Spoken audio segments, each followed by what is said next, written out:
ये तस्वीर आप हरियाणा के जिले करनाल से देख रहे हैं। तस्वीरों में आप देख सकते हैं आज जो है फपड़ाना गांव में उप मुख्यमंत्री दुष्यंत चौटाला पहुंचे। यहां पर जो है कार्यक्रम में शिरकत करने के लिए पहुंचे। वहीं कार्यकर्ताओं में जो है जोश भरते हुए नजर आए। कई सवालों के जो उन्होंने जवाब दिए। तस्वीरों को जितना हो सके ज्यादा से ज्यादा जरूर शेयर करते रहे। लाइव तस्वीरें आप फपड़ाना गाँव से देख रहे हैं।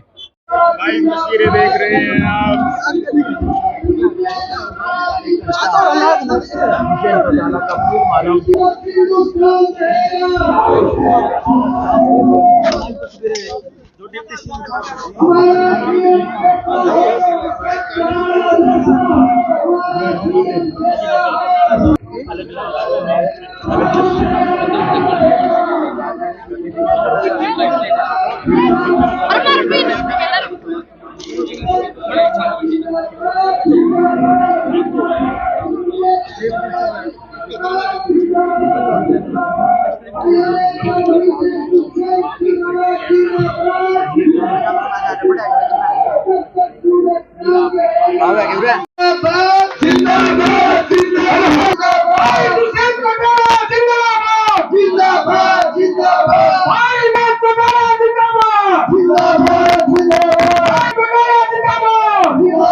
सभी ये साथी जो इस साइड में खड़े हैं वो भी अपनी कुर्सियों पर अपना स्थान ले। सभी साथियों से नम्र निवेदन है और भाई मुख्यमंत्री भाई थोड़ा देर के लिए और अपना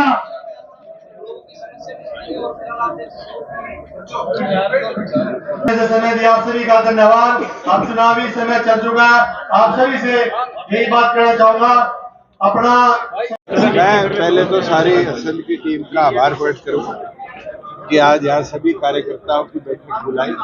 जो जोश और उत्साह दिखा है, मैं मानता हूँ कि हमारे प्रयास जो संगठन को बढ़ाने के पिछले 5 साल में रहे हैं, बहुत हद तक हम उसमें कामयाब भी रहे। और अब जो टारगेट सदस्यता अभियान का दिया है चौधरी अजय सिंह चौटाला जी ने कि आगामी 20 तारीख तक प्रत्येक बूथ पर 25 नए सदस्य बनाकर हरियाणा प्रदेश में 5 लाख नए कार्यकर्ताओं को जोड़ने का जो लक्ष्य है उसको सभी कार्यकर्ता मिलकर पूरा करने का कार्य करेंगे। तो आज यही जिम्मेवारी लगाई है कि घर घर जाकर पार्टी अपने जो करे हुए कार्य हैं उसको हर व्यक्ति तक पहुंचाने का काम। राजस्थान में क्या लगता है सर, आपको कहां पर थोड़ी सी कमी रह गई? कमी कहीं नहीं, शुरुआत थी।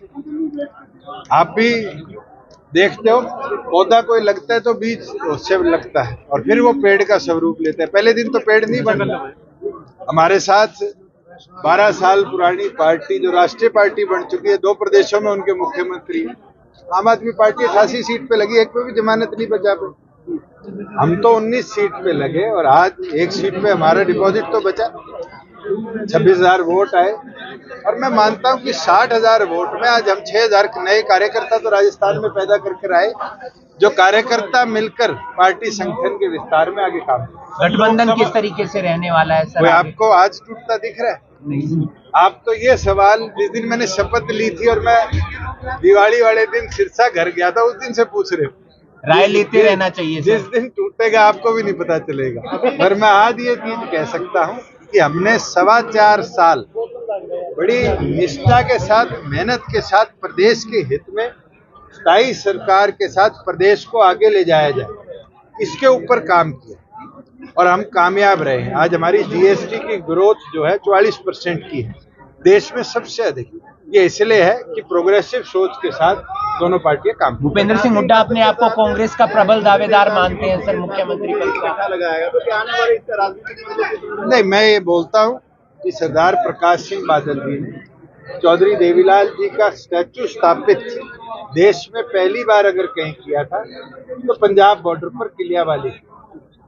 उनका स्टैचू लगाना चौधरी अजय सिंह चौटाला जी की रिस्पॉन्सिबिलिटी भी थी, जिम्मेवारी भी थी।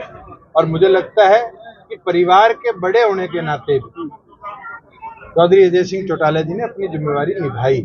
हमारे पारिवारिक रिश्ते राजनीतिक रिश्तों से बहुत ऊपर है और हमारे लिए सौभाग्य है कि दोनों भाई, पगड़ी बदल भाई, जिनको नॉर्थ इंडिया ही नहीं पूरा देश जानते हैं, जिनने मिलकर किसान और कमेरी की लड़ाई को पूरा लड़ा, आज उनको एक जगह ही नहीं, मैं बोलूंगा एक धाम के तौर पर स्थापित किया है, जो पीढ़ियों के लिए एक मोटिवेशन रहे। सर, भूपेंद्र सिंह हुड्डा अपने आप को मुख्यमंत्री मानते हैं। 5 स्टेट का रिजल्ट आया, अभी तो देखना होगा क्या कदम आगे उठेंगे, कौन कौन आएंगे, कैसा रिएक्शन होगा। मैं ये मानता हूं कि राजस्थान क्योंकि नेबरिंग स्टेट है, उसके बॉर्डर पर इतने कॉन्स्टिट्यूएंसीज हैं, बड़े वेरिएटेड रिजल्ट इस बार शेखावटी में देखने को मिले। अब कितना इम्पैक्ट आता है तो समय। भूपेंद्र सिंह हुड्डा अपने आप को प्रबल दावेदार मानते हैं कांग्रेस के अंदर मुख्यमंत्री पद का। आप किस तरीके से देखते हैं? गोगी जी से पूछो, शैलजा जी से पूछो, उनकी पार्टी का है, मेरी पार्टी का फिर भी गुटबाजी वहां पर होती रहती है। हमारे पार्टी के बहुत ही सीनियर नेता पूर्व में रहे, अपने साथियों को संबोधित करें। भाई बड़ी शर्मा जी। ये साथी जो खड़े हैं इनसे प्रार्थना है कुर्सियों पे आ जाए, बहुत संख्या में खड़े हो। बहुत ही प्रदेश के लोकप्रिय उप मुख्यमंत्री धर्मवीर मान जी और आपके गांव से बहुत ही अच्छे तो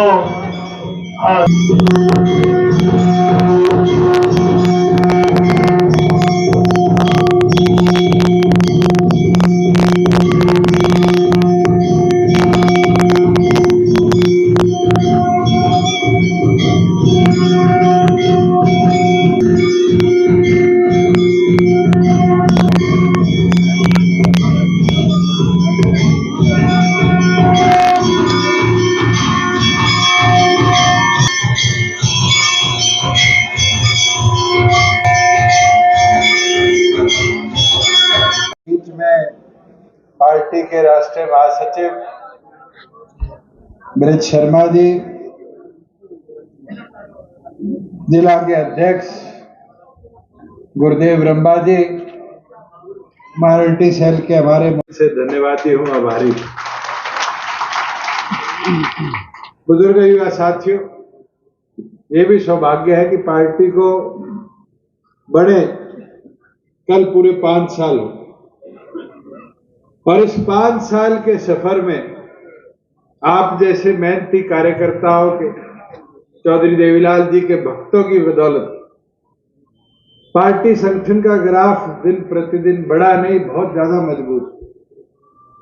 और आज चौधरी अजय सिंह चौटाला जी ने भी हमारी जिम्मेवारी लगाई। अब कहने लगेगा 24 कौन 29 में आ जाएंगे, ना तो 19 में रुके ना 24 में रुकांगे।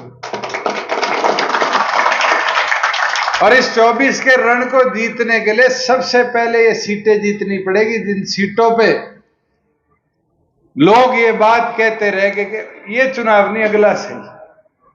असंध उनमें से एक है। आज उसके बावजूद भी असंध में विकास नहीं रुकने दी,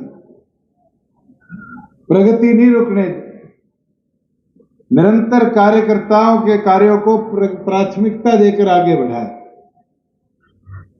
आज किसान हो, कमेरा हो, 90 की 90 विधानसभा में उनकी ताकत को हमने एक नए मुकाम पर पहुंचाने का काम किया। 2-2 रात ट्राली पे सोनी पड़ती थी।